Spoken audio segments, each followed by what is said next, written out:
So when I got into teaching at the beginning, I did a lot of prep work, an awful Yeah. lot of prep work, because I felt, it was a little bit of imposter syndrome, particularly Mm. because, my very first tutorial group was the first year of my PhD. So I was only 2 or 3 years older than the students that I was acting as a personal or an academic tutor for.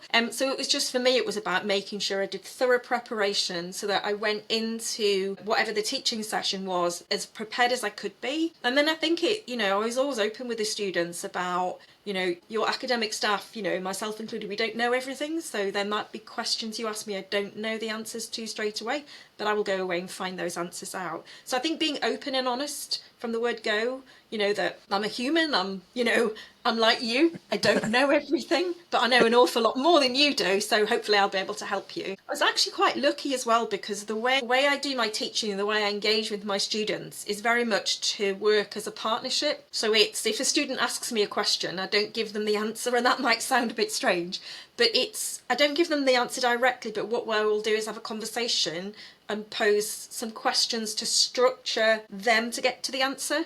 And that was just something that came naturally to me. And there's a lot of kind of pedagogical literature out there about this is a really great way to get students to kind of engage and kind of take ownership of their learning.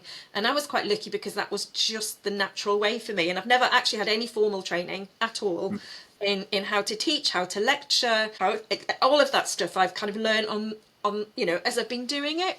And so I would say I didn't feel hugely confident at first, but I just went in really prepared, and your confidence grows. I've been at Sheffield 28.5 years, so I've done lots and lots of teaching, and I still get a bit nervous going into a lecture just in case something goes catastrophically wrong. But obviously I've got a lot of experience now, so even if things do go wrong, there's a technical failure, I've got, there's something in the back of my mind that I can do that's a backup that will save the day, if you like.